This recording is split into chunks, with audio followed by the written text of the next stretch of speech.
नमस्कार दोस्तों, मैं हूं नीरज राजपूत।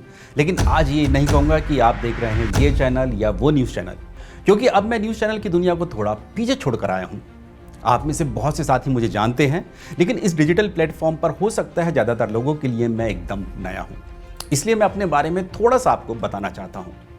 मुझे मीडिया में काम करते हुए 2 दशक से ज़्यादा का समय हो चुका है। पत्रकारिता की शुरुआत मैंने राजधानी दिल्ली के एक इंग्लिश न्यूज़पेपर से की थी। फिर उसके बाद एक प्रोडक्शन हाउस में काम किया, सहारा समय चैनल में क्राइम शो लेकर आया और उसके बाद स्टार न्यूज़ में क्राइम ब्यूरो के हेड के तौर पर काम किया। पिछले 10 सालों से मैं एबीपी न्यूज़ में डिफेंस कॉरेस्पॉन्डेंट के तौर पर काम कर रहा हूँ और अब एबीपी न्यूज़ के एसोसिएट एडिटर के पद को छोड़कर आपके लिए अपना YouTube channel final assault by Neeraj Rajput लेकर आया हूँ।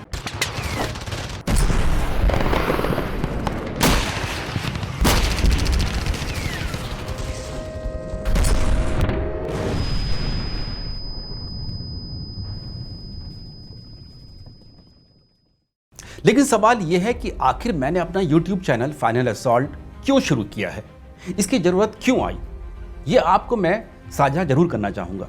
पिछले 1 दशक से मैंने भारत की रक्षा सुरक्षा को बेहद करीब से आपके लिए आपकी भाषा में रिपोर्ट किया है।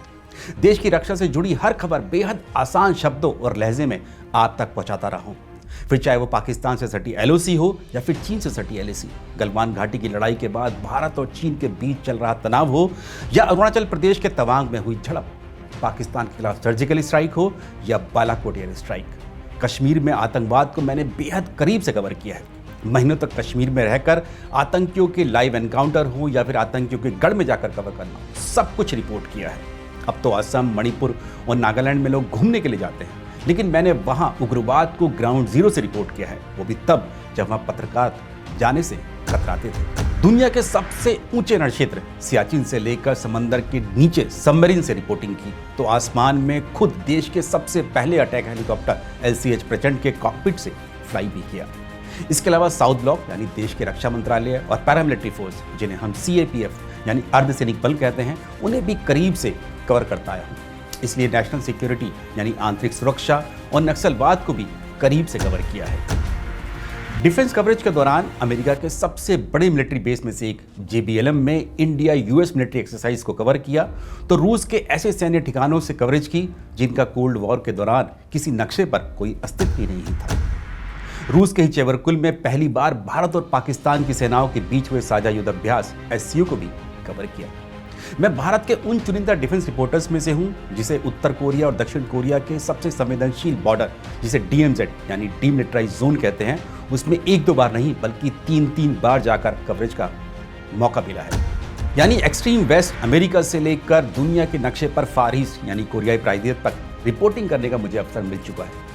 ऐसे में भारत का इन देशों के साथ सामरिक संबंध और आने वाले समय में दुनिया की जियोपॉलिटिक्स में भारत की क्या भूमिका रहने वाली है, उस सबको मैंने बहुत करीब से देखा है।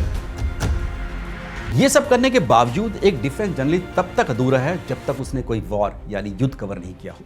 हालांकि युद्ध किसी भी देश, समाज और दुनिया के लिए किसी भी मायने में सही नहीं ठहराया जा सकता है, लेकिन जैसा कि महान कवि रामधारी सिंह दिनकर ने अपनी किताब कुरुक्षेत्र में लिखा है कि जब तक समाज में द्वेष और स्वार्थ है तब तक युद्ध विश्व में अनिवार्य है।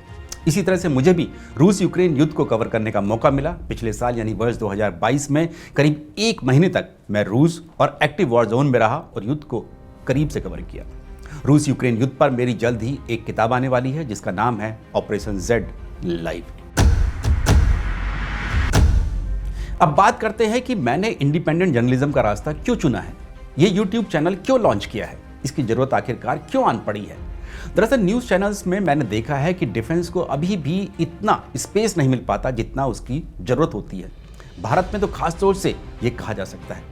Surgical strike, Balakot air strike, Galwan घाटी की लड़ाई के बाद थोड़ा बहुत डिफेंस को तरजीह मिलनी शुरू हो गई है, लेकिन न्यूज़ रूम में डिफेंस से जुड़ी खबरों में भी सनसनी ढूंढने की कोशिश की जाती है या फिर तड़का लगाने की जद्दोजहद बनी रहती है। ऐसे में अर्थ का अनर्थ होना लाजमी है। हिंदी पत्रकारिता में defence, military, strategic affairs, war affairs को लेकर एक तो एक्सपर्ट बहुत कम है, दूसरा लोगों में इस क्षेत्र को लेकर उत्सुकता तो है लेकिन जानकारी बेहद कम मिलती है। ऐसे में रक्षा क्षेत्र से जुड़ी सटीक जानकारी और उसके साथ साथ आसान विश्लेषण करने की बेहद सख्त जरूरत है। कब, कहां और क्यों के साथ साथ कैसे का जवाब देना भी बेहद जरूरी है। बस इसी उद्देश्य और लक्ष्य के साथ मैंने ये चैनल यानी final assault by Neeraj Rajput launch करने का फैसला किया है। आगे भी अपनी पुस्तक और भावी योजनाओं के बारे में आपसे चर्चा करता रहूंगा, क्योंकि ये चैनल वन में नहीं रहेगा। इनमें आप सभी के साथ मेरा कम्युनिकेशन लगातार जारी रहेगा और आपके डिफेंस, स्ट्रेटेजिक अफेयर्स, सामरिक मामलों पर, जियोपॉलिटिक्स से जुड़ी जितने भी सवाल और जिज्ञासा हैं उनके बारे में लगातार आपसे चर्चा करता रहूंगा। तो बस आपको क्या करना है, मेरे इस चैनल को सब्सक्राइब करना है, जिससे आपको भारत की रक्षा सुरक्षा से जुड़ी हर खबर और सटीक जानकारी लगातार मिलती रहे। एक और बात जो मैं आपसे साझा करना चाहता हूं कि मेरे चैनल के कमेंट बॉक्स में जाकर आप अपने सवाल पूछ भी सकते हैं, बशर्ते कि ये सवाल और जानकारी देश की सुरक्षा से कॉम्प्रोमाइज ना करती हो। तो बस इंतजार कीजिए आप अपने चैनल पर मेरे पहले एपिसोड का, जो एक बेहद ही महत्वपूर्ण विषय पर है। नमस्कार, जय हिंद।